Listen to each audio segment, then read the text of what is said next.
안녕하세요. 저는 30대 초중반 여자입니다. 우연히 유튜브를 들어와서 사연을 듣게 되니 제 지난 결혼 생활들이 필름처럼 지나가더라고요. 제 사연은 잘못을 저지르고도 잘못을 깨닫지 못했던 시어머니와 신우, 그리고 제 남편에 관한 이야기입니다. 제 마음속에 묻어두었던 이 모든 이야기들을 조심스럽게 꺼내보려고 해요.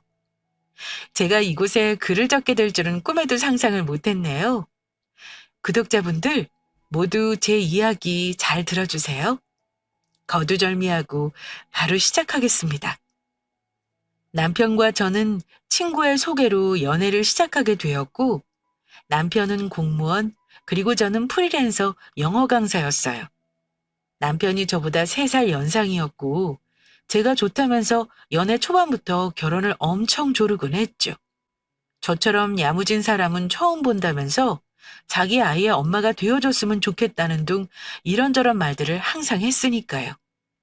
그렇게 남편의 적극적인 노력 덕에 저는 다른 친구들보다는 빠르게 결혼을 결심하게 되었고, 그때까지는 좋은 짝을 남들보다 미리 찾은 것 같아서 기쁜 마음이 컸습니다. 수입은 저보다 한참 적긴 했지만 사랑하는데 그게 그렇게 큰 문제가 될까 싶었어요.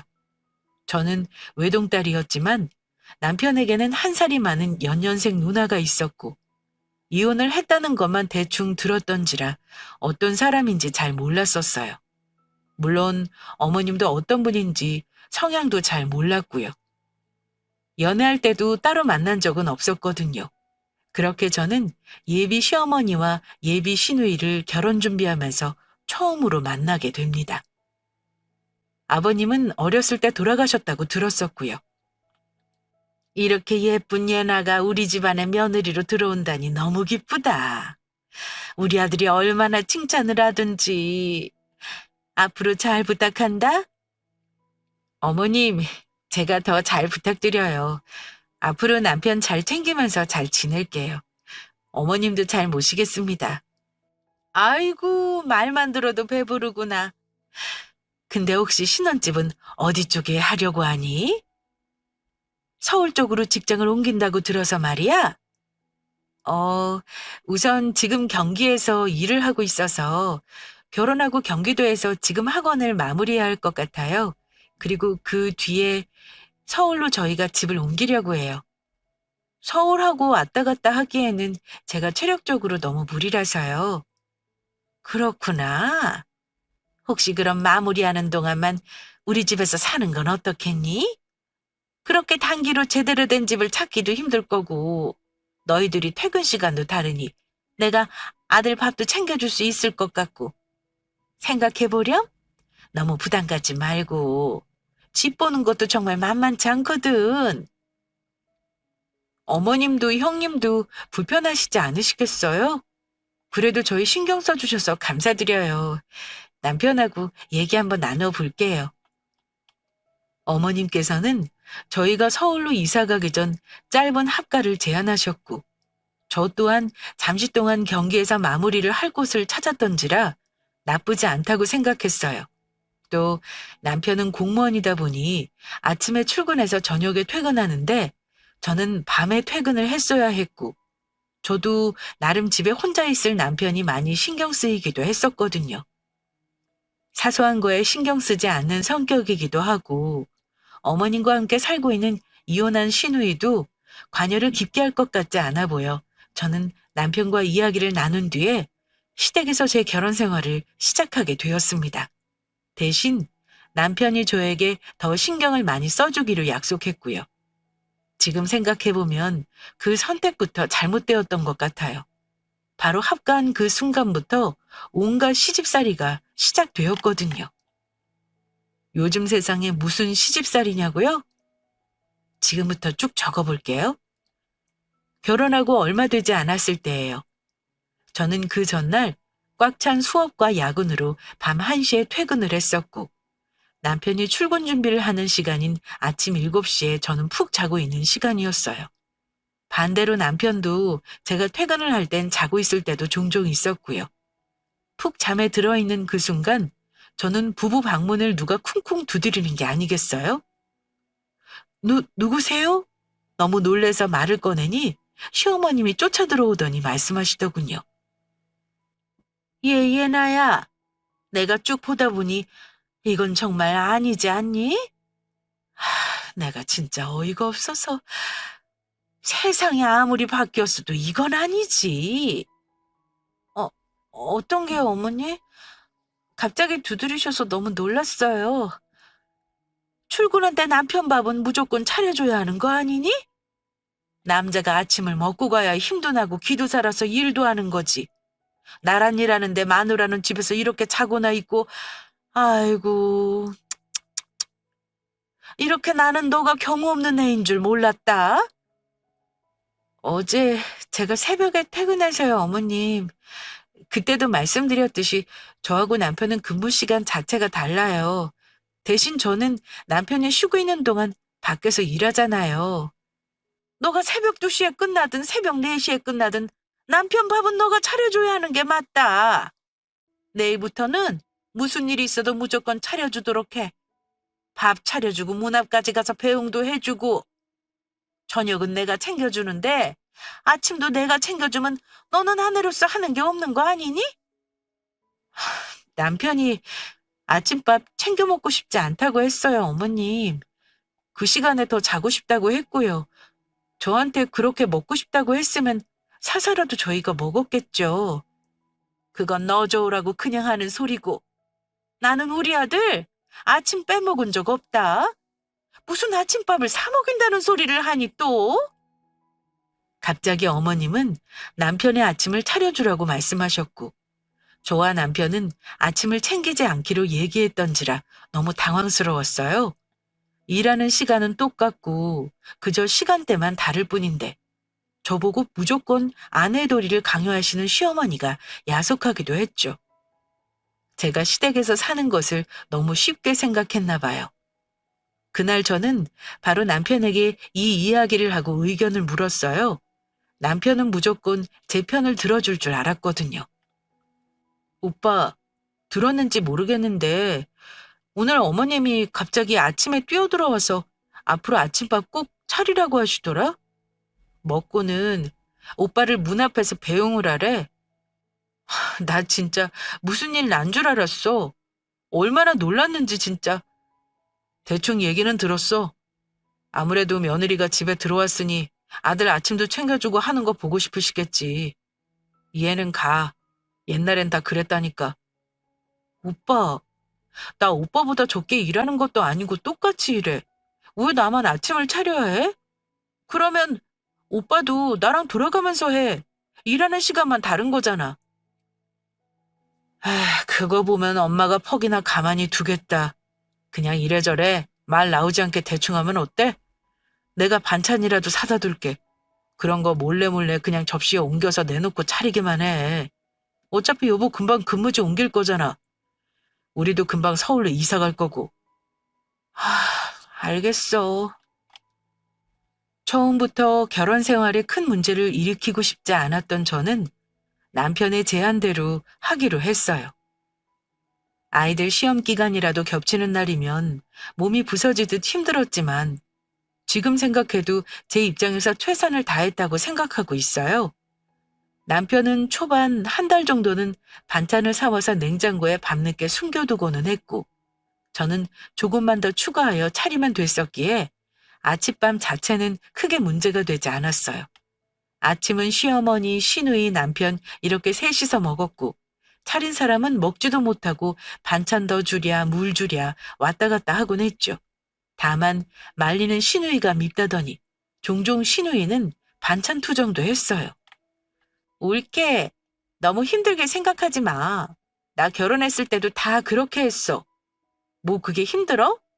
대충 차리기만 하면 되는 건데. 오늘 반찬은 좀 전체적으로 짜다. 앞으로 좀 신경 써줘. 살찌니까. 라면서 말이죠. 얼마나 얄미웠는지 아직까지도 표정 관리를 못하던 제가 생각나곤 해요. 다만 문제가 생긴 건 제가 근무지를 서울로 옮기지 않기로 하면서부터였어요. 학원과 이야기를 한 뒤 계속해서 저는 경기에 있어야 하는 상황이었고, 당장 집을 알아볼 시간적 여유나 금전적으로 여유가 충분히 없던 저희는 시댁에 당장은 있기로 합니다. 대출은 굳이 받고 싶지 않았거든요. 이런 상황이 되자 남편은 언제까지 반찬을 사다 바칠 수 없다며 저에게 아침을 모두 차리기를 요구했고, 저는 그렇게 그 뒤로 아침을 쭉 차리게 되었어요. 아마 신혼이라 이 악물고 참았던 것 같아요. 보는 눈도 많았고 가정을 깨고 싶진 않았거든요. 정말 문제는 바로 주말이었어요. 주말엔 제가 집안일을 몰아서 모두 해야 했거든요. 평일에 한두 번 정도만 어머님이 하셨고 나머지는 모두 쌓아두기 일쑤였어요. 주말 아침이 되자마자 집안 청소부터 빨래 돌리고 설거지하고 시어머니, 시누이, 그리고 남편은 TV 보면서 깔깔댔고 말 그대로 손 하나 까딱 안 하더군요. 소파에 누워서 이것저것 시킬 줄만 알지 본인들이 하는 건 아무것도 없었어요. 남편을 쳐다봐도 남편은 제 눈도 마주치지 않으려 했고요. 이뿐만이 아니라 과일도 제가 깎아서 드려야 했고 장도 제가 주말에 마트 가서 일주일치를 모두 사놨어야 했죠. 식비는 저희가 모두 내야 한다나요? 그러면서 본인들은 얼마나 잔소리를 하는지 아시나요? 땀 뻘뻘 흘리면서 청소를 하고 있으면 옆에 와서는 청소를 이렇게밖에 못하냐. 내일까지 무슨 입 입어야 하니 빨래 해두어라. 이건 꼭 따로 손빨래 해야 한다고 요구하지를 않나. 세 명 모두 입으로만 거드는 게 전부였어요. 저는 이 모든 일들을 친정 부모님께도 가슴 아파하실까봐 말하지 못했고, 제 친구들은 모두 행복한 결혼 생활을 하고 있었기에 말을 꺼내지도 못했어요. 일은 덩달아 왜 이렇게 바빠지던지 팀장 자리도 맡게 되어서 시간이 어떻게 흘러가는지 기억도 잘 안 나네요. 이러한 생활은 계속 반복되었고 저는 시댁에서부터 스트레스를 너무 받다 보니 너무 피곤한데도 밤에 잠을 잘 자지 못했어요. 항상 몰래 화장실에서 울기까지 했거든요. 우울증과 함께 불면증도 온 것 같아서 아무도 모르게 출근 전에 정신과 상담도 받곤 했죠. 오히려 출근하면 마음이 좀 나아질 지경이었습니다. 제가 불안장애를 얻게 된 이유가 당신들 때문이라는 건 알까요? 그렇게 어느 날 저는 도저히 참지 못하고 남편에게 큰 소리를 내었죠. 나 더 이상은 못해. 내가 주부야? 집에서만 있는 사람이야? 오빠, 나도 학원 일하고 바빠. 요새 일도 더 많아지고 해서 체력적으로도 힘든데 아침에 일어나서 아침밥 해야지. 주말에는 아이들 보충 수업 해주고 와서 집안일 다 해줘야지. 이거 시집살이 아니야? 요즘 이렇게까지 시집살이 하는 사람이 어딨어? 오빠는 왜 날 도와주지도 않아? 또 그 소리야? 예나야, 너처럼 하는 사람들 많아. 왜 너만 그래? 나중에 애 낳으면 어떻게 하려 그래? 워킹맘 되면 또 힘들다고 징징댈래? 그건 다르지. 그 애는 내 새끼라도 되지. 형님은 뭐 하는데? 집에서 지금 그냥 놀고 있잖아. 놀고 있는 동안 자기가 입은 옷 빨래 정도는 할 수 있는 거 아니야? 어떻게 놀러만 다니면서 자기가 입던 거 그냥 내놓기만 하고 밥은 차리면 겨우 나와서 먹고는 다시 들어가서 자고. 오빠는 어떻게 그렇게 시댁 얘기할 때마다 시댁 편만 들어? 왜 나만 징징거린다고 생각하냐고. 나랑 결혼한 거 맞아? 내가 좀 도와주면 될 거 아니야. 우리 엄마 또 꼬투리 잡고 하면 밑도 끝도 없는 거 몰라? 결혼 잘못했네 어쨌네부터 사람 들들 볶을 거라고. 그냥 지금처럼 너 할 거 하고 엄마랑 누나가 해달라는 거 좀 하고 우리 살게 해줬으니 용돈 드리고 그러면 되는 거잖아. 그걸 왜 나만 하냐고. 할 일을 왜 나만 해야 하냐고. 오빠가 도와준다고 해놓고 언제 한번 들여다본 적이나 있어? 아침도 사다 놓는 거 그냥 차리기만 하면 된다고 하더니 초반에만 몇 번 사다 주고 그 뒤 도와준 적이나 있냐고. 그리고 용돈은 왜 드려? 여기 내가 가사 도우미처럼 일하고 있는데 오히려 내가 돈을 받아야 할 판이야. 아, 그만해. 진짜 너무 힘들다. 조용히 그냥 다 해주라. 나 이쪽 저쪽 신경 쓰기 싫어서 그래. 일도 힘들고. 너도 알잖아. 나 나란 일하는 거. 아무리 남편에게 얘기해도 속위에 경일기 같았어요. 그냥 집안의 평화를 위해 제가 계속 희생을 해야 한다고 생각하는 것 같았고, 아무리 생각해도 저에게는 너무 무리였습니다. 무리한 시집살이를 요구하는 시어머니, 그리고 옆에서 부추기는 이혼한 시누이, 끝까지 시댁편을 드는 제일 미운 남편까지. 저는 더 이상 이 결혼 생활을 유지해야 할 이유가 없다고 생각했어요. 앞으로도 제 결혼 생활이 이런 식이라면 저는 제 아이도 갖고 싶지 않았고 앞으로 기대할 것도 없다고 생각했거든요. 정신과 약도 복용하면서 남편과 결혼 생활을 하고 싶지 않던 저는 결국 이혼을 생각하게 되었습니다. 마지막까지도 하기 싫던 이혼을 직접 검색해보고 있노라니 여태까지 제 모든 선택이 너무 서글퍼지기 시작했어요. 가정을 안 깨기 위해서 정말 최선을 다해서 노력했지만 제 힘으로 안 되는 것도 있더군요. 저는 이혼소송 변호사와 이야기를 나눈 뒤 정신과 상담 내용이나 정신과 약 복용 처방전, 의사 소견서 등 다양한 증거들을 모았고 다양한 시집살이의 사진들과 녹음들, 대화 내용들을 모아서 증거로 만들기 시작했어요. 막상 이혼을 생각하고 증거를 모으기 시작하니 엄청나게 모이더라고요. 여태까지 제가 많이 참고 살아온 게 분명했습니다. 오히려 이렇게 이혼을 준비하고 있으니 시집살이도 크게 괴롭지 않더라고요. 이제 저는 이 지옥에서 빠질 테니 말이에요. 그렇게 변호사의 조언을 얻으며 차근차근 준비해 나가고 있던 어느 날, 최악의 사건이 터지게 됩니다.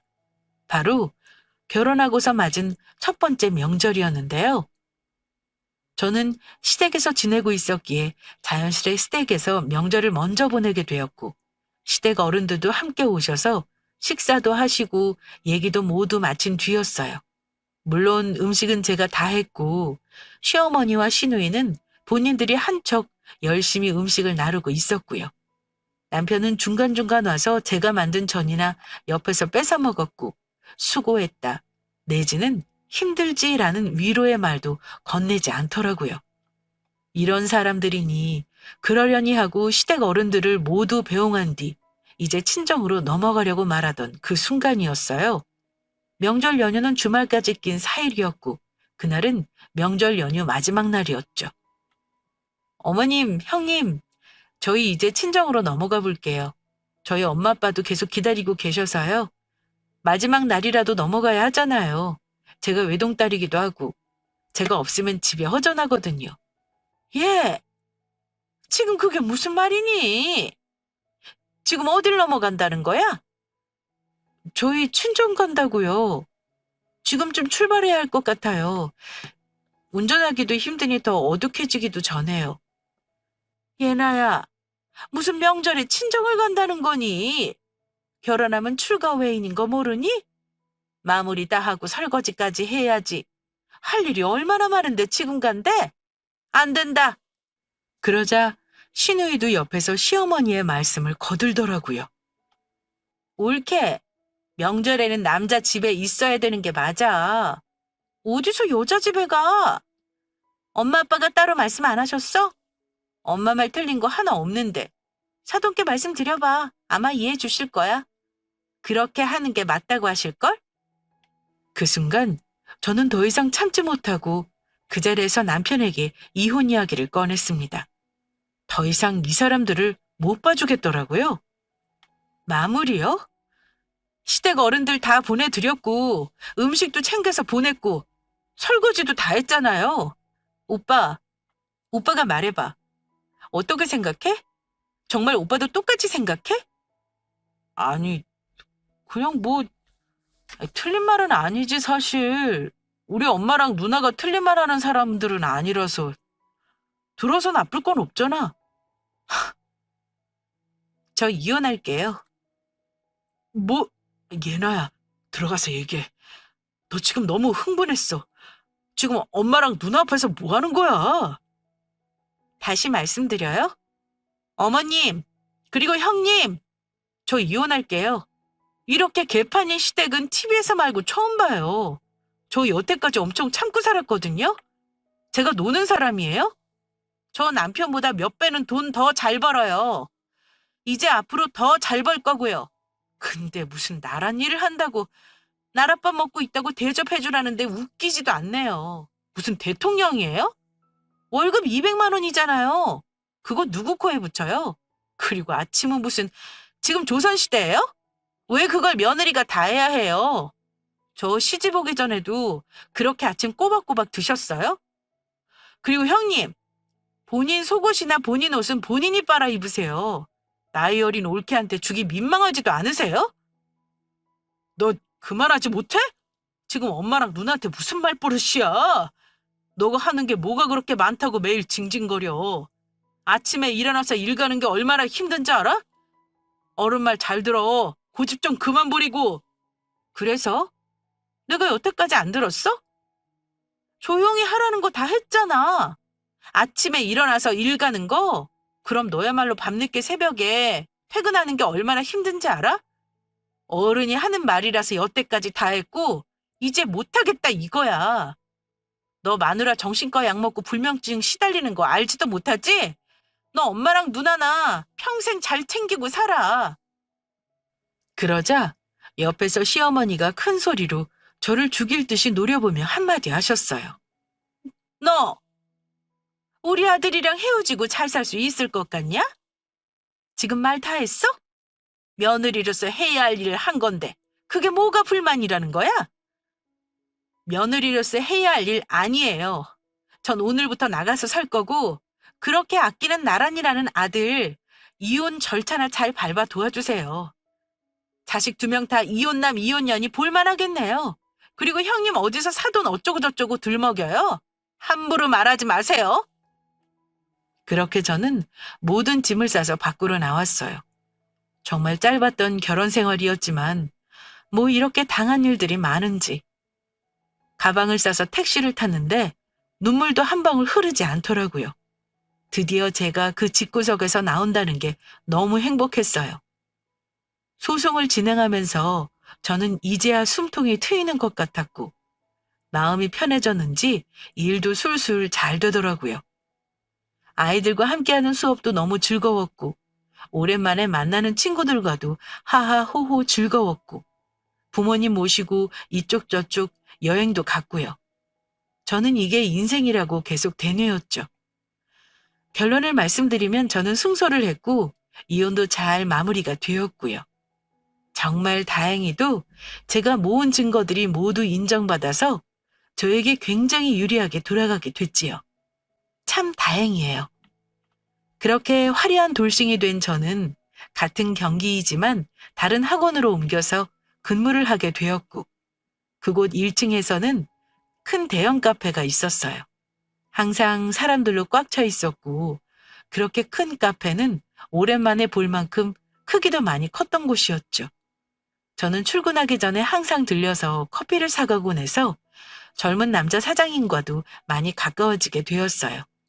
성격도 좋고 열심히 사는 분이라 항상 좋게 보곤 했죠.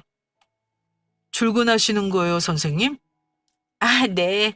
사장님, 오늘은 좀 늦었네요. 차가 어찌나 밀리던지. 오늘도 똑같은 커피죠? 선생님, 실례되지 않으면 하나만 여쭤보고 싶은 게 있어요. 혹시 남자친구 있으세요? 저 돌싱이에요. 놀라셨죠? 이혼한 지 조금 됐어요. 하나도 안 놀랐어요.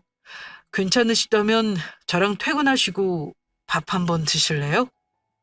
그렇게 저희는 사적으로도 가까워지게 되었고 사장님은 제가 이혼녀인 게 아무 문제 될 게 없다는 듯이 저에게 계속해서 만나보자고 말하기 시작했어요.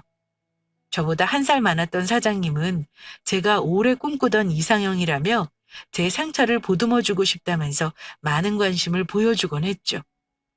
저는 제가 이혼녀이기도 했고 괜히 사장님의 혼삿길을 막는 건 아닐까 싶어 계속해서 거절했지만 사장님은 전혀 개의치 않았어요. 매번 학원으로 단체 커피도 보내주었고 밥은 꼭 챙겨 먹으라면서 6개월 내내 저에게 저녁 도시락을 싸다 주더군요. 정말 쉽지 않은 이름을 알기에 어느새 저도 마음을 열게 되었고, 저희는 그렇게 1년 반 정도 연애를 하게 됩니다. 연애를 시작하고도 한결같은 모습에 저는 한 번 더 결혼을 결심하게 되었고요. 제가 많이 부족한 걸 알지만 참 놓치고 싶지 않은 남자였고, 이 남자라면 저에게 다신 상처를 주지 않을 것 같다는 확신이 들었거든요. 결혼 생활을 하면서도 제 일이 술술 더 잘 풀려 저는 아예 새로 생기는 분원의 부원장으로 가게 될 기회도 생기기도 했고, 남편은 제가 만들어 보라고 추천한 디저트가 인터넷에서 유명해지는 바람에 오픈 전부터 줄 서 있는 카페의 사장님이 되었죠. 궁합이 아무래도 잘 맞았나 봐요. 결혼하고 나서는 웃을 일밖에 없었으니까요. 결국 제 남편은 분점도 다른 지역에 내게 되었고, 매출도 어마어마하게 늘었죠. 함께 건물을 매입해보자며 둘이 힘을 합쳐 건물주의 꿈을 꾸기도 했고요. 평일에는 학원에서 쭉 일을 한 뒤 퇴근을 같이 했고, 주말에는 제가 카페에 나가서 일을 도와주곤 했어요. 워낙 바빠서 일손이 하나라도 더 필요했거든요. 그렇게 제가 카페에서 일하고 있던 어느 날이었어요. 갑자기 누군가가 저에게 아는 척을 하는 게 아니겠어요? 옳게. 어머, 엄마! 얘 예나잖아! 너 여기서 일해? 어, 네. 오랜만이네요.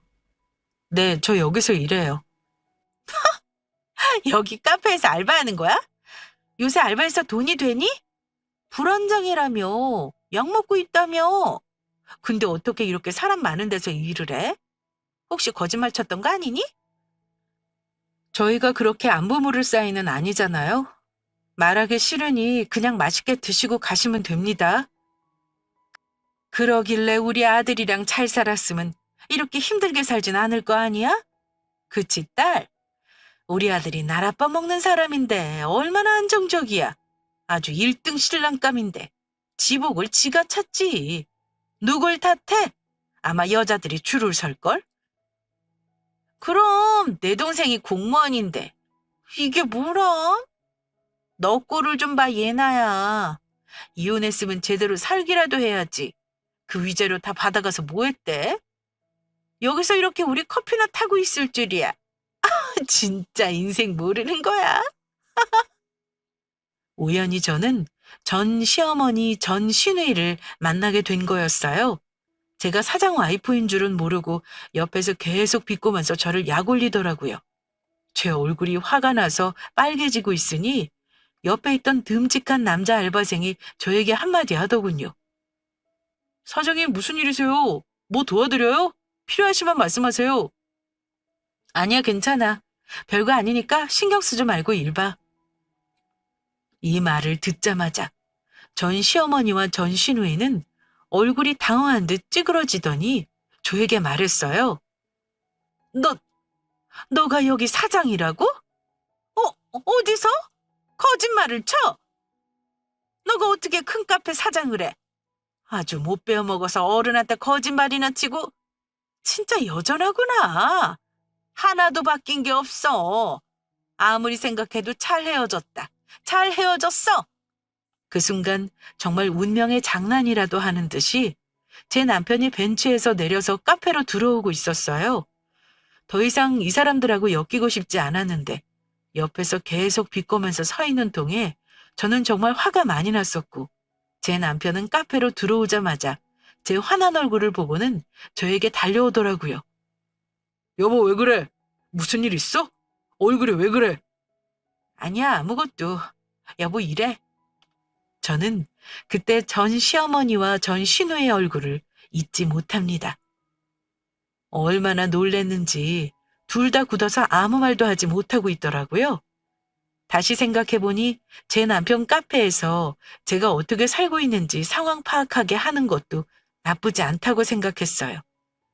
전 시어머니는 믿기지 않는다는 듯이 저에게 다시 묻더라고요. 저 남자가 왜 널 여보라고 부르냐? 이게 뭔 소리야? 저 남자랑 옳게 결혼했어? 벤치에 내린 저 남자? 왜? 저 남자 너 이혼한 거 아니? 너 사기 결혼했지? 네, 다 알고요. 똥차 가고 벤츠 온다는 말 있잖아요. 고마워요. 당신들 덕분에 똥차에서 벤츠로 탔어요. 그 말 그대로 저 남자랑 저 결혼했거든요. 정말 큰일 날 뻔했죠? 당신 아들이랑 살았으면 지금도 힘들었을 거니까요. 월급 아직도 200 받죠. 요즘 물가가 많이 올랐는데 200을 어디다 갖다 써요? 배부르게 나랏밥 많이 드시면 되겠네요. 뭐라고? 너 거짓 진술해서 승소한 거잖아. 정신과 약도 다 말도 안 되는 얘기고. 우리가 언제 널 그렇게 힘들게 했냐? 괜히 돈만 훔쳐간 여우 주제. 아니 이제 보니까 딱 각이 나오네. 둘이 바람 폈지. 그래서 둘이 얘기하고 일부러 돈 받고 이혼하려고 용 쓴 거지? 이제 보니 아주 무서운 애네. 우리가 당했네 당했어. 이상한 소리 하고 다니지 마세요. 제가 잘 되어서 배 아픈 거면 그냥 배만 아파하세요. 괜히 입 놀리다가 같이 고소당하시지 마시고요. 아셨죠? 이제 제 카페에서 나가시면 됩니다. 환불 다 해드릴 테니 그냥 나가세요.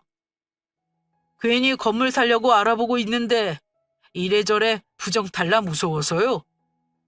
그렇게 남편의 한마디를 끝으로 전 시어머니와 전 시누이는 아무 말도 못하고 카페를 나가더라고요. 제 잘 사는 모습을 우연이라도 보여주라는 하늘의 뜻이었나 싶기도 했고, 기분은 좋지 않았지만 그래도 좋게 생각하려고 최대한 노력했어요. 남편은 저를 지켜준다고 하며 분점을 제쳐두고 항상 본점으로 저와 함께 출근을 하여 하루 종일 제 옆에 있어주기도 했었답니다. 그 후로는 두 명 모두 카페에 보이지 않았지만요. 그 시점에 저희는 세상에서 제일 기쁜 소식을 듣게 되었어요. 바로 제가 아이를 임신하게 된 건데요. 이제야 아이가 마음 놓고 엄마한테 와준 건지 저희는 그저 기쁘기만 했어요. 그렇게 소중한 아이를 품고 남편의 과분한 사랑을 받던 어느 날, 또 한 번 전 시댁 사람들이 카페로 몰려오기 시작하더군요. 손에는 저희 집 커피와 함께요. 아쉽지만 우연히 그날 남편은 카페에 없었죠. 보여주기도 싫었었는데 잘 됐다고 생각했죠. 얘나야. 제대로 먹으려고 봤더니 이게 뭐니? 커피는 왜 머리카락이 들어가 있네? 이래도 되는 거니? 확인해봐라. 어제 내가 직접 와서 산 거니까. 머리카락이요? 저희 다 위생모자 착용하고 판매하는데요. 진짜 실수로 빠졌다고 해도 그렇게 긴 머리카락 가진 직원은 없습니다. 알바생이 모두 남자라서요. 카페에서 이런 일 생겼으면 우선 죄송합니다 하고 환불해주는 게 맞는 거지. 보상금을 주면 내가 더 빨리 입 다물 수도 있고. 저기요, 손님 여러분들, 여기 카페 이용하지 마세요. 제가 들고 있는 이 커피 안에서 머리카락이 아주 긴 게 나왔어요. 아주 비위생적이죠? 여러분들도 병 걸리기 싫으시면 이런 카페 이용하지 마세요. 이 카페 사용하는 세상 사람들 다 알아야 해요. 전 시어머니는 갑자기 커피를 들고 와서는 머리카락이 나왔다며 환불과 보상금을 요구했고, 저는 그들의 뻔뻔스런 태도에 경악을 금치 못했어요. 얼마나 스트레스를 받았던지 배가 슬슬 땡겨오고 아파오는 것 같았어요. 아, 빨리 환불을 하든 보상금을 주든 하라고.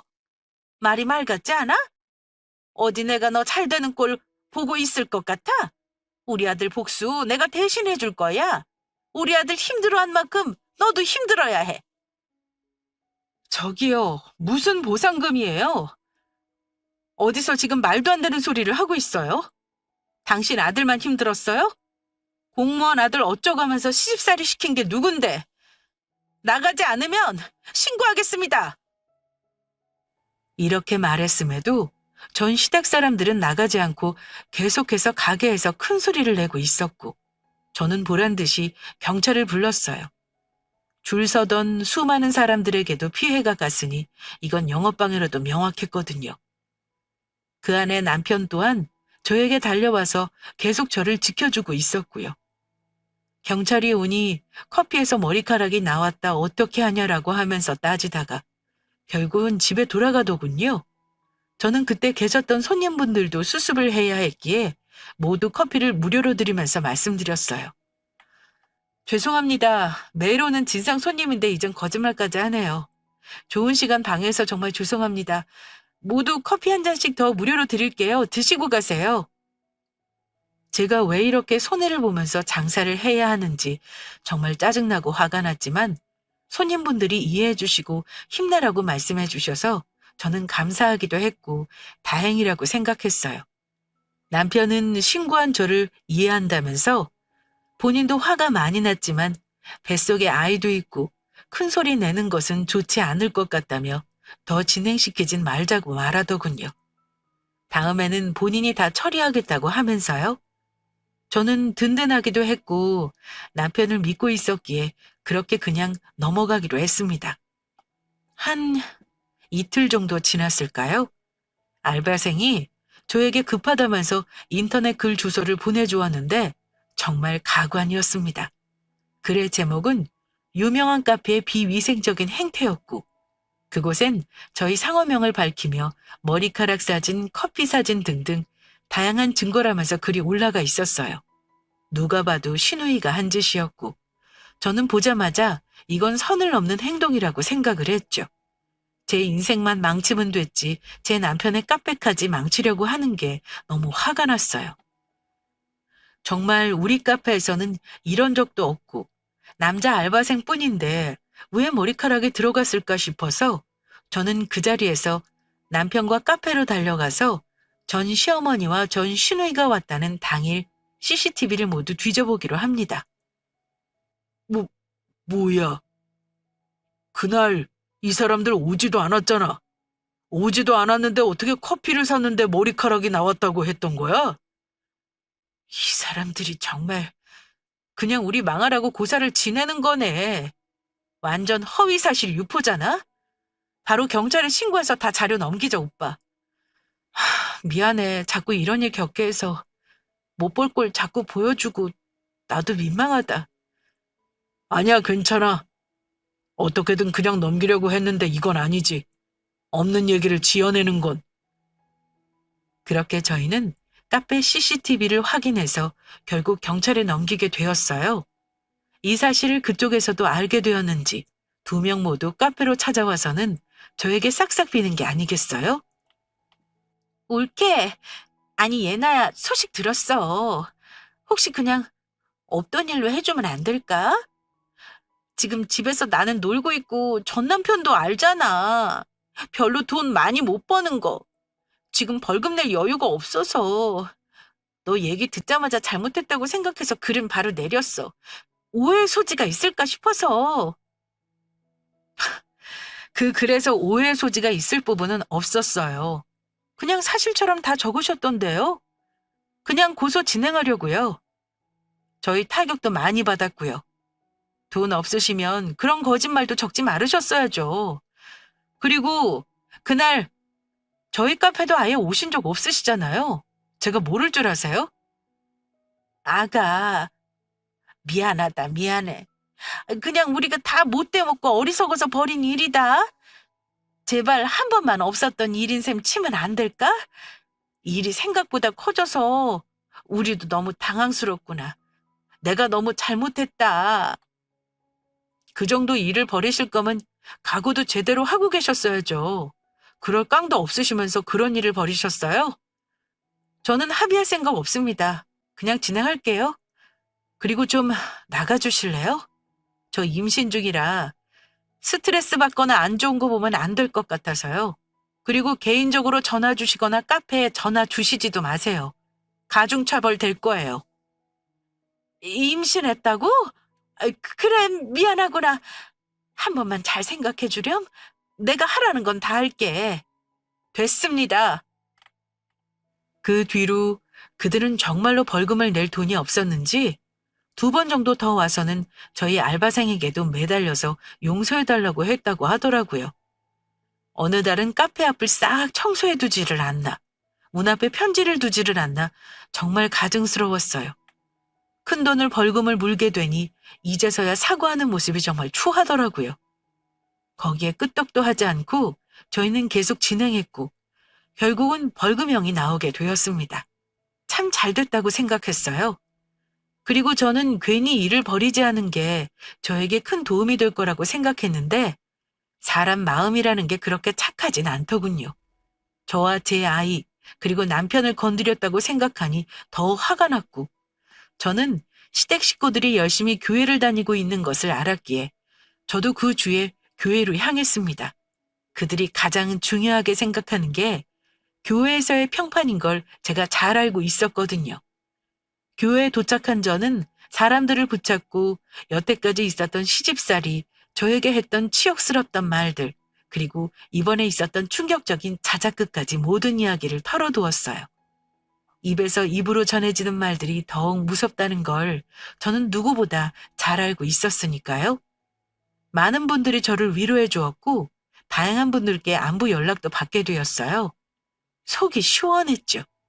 이제서야 교회 사람들에게 들어보니 신우이는 바람을 펴서 유책 배우자로 이혼했고 빈털터리가 된 상태였어요. 남편 또한 같은 상황이었으니 그 집은 정말 여유가 없었을 거예요. 또 제가 이야기를 모두 한 이후로 전 시댁 식구들 모두 교회에서 곱지 않은 시선을 받게 되었고 그 후로는 더 작은 단칸방으로 이사를 가게 되었다고 들었어요. 돈을 빌리고도 갚지 못했던 것들도 있어서 이런저런 이유로 도망간 듯 보였어요. 또한 들어보니 전 남편도 곱지 않은 시선을 계속 받다가 일도 그만두었다고 했으니 어떻게 먹고 살지 한심합니다. 누구 하나라도 일을 해야 할 텐데요. 저는 글을 쓰고 있는 현재 누구보다 멋진 아들을 낳아서 남편과 행복하게 잘 살고 있습니다. 일 또한 잘 풀려서 부원장에서 원장으로까지 올라가 학원을 잘 운영하고 있고요. 전 신우이의 사과글, 그리고 남편의 적극적인 해명 덕에 남편의 카페는 크게 피해를 입지 않게 되었고 역시 승승장구하고 있습니다. 오히려 더 많은 분들이 찾아주시고 응원해주고 계셔서 감사한 마음뿐이에요. 남편은 이 글을 쓰고 있는 현재까지도 저의 저녁 도시락을 항상 싸주고 있는 한결같은 사람이라 앞으로도 저는 이 가정을 지키려 최선을 다하며 살아가려고 합니다. 이제서야 생각해보면 제가 왜 모진 시집살이를 모두 견뎠는지, 얼마나 힘들었을지 그때의 저를 꼭 안아주고 싶어요. 여기까지 사연 들어주신 모든 분들 정말 감사합니다. 앞으로도 열심히 잘 살아가겠습니다. 구독자분들도 항상 행복하세요.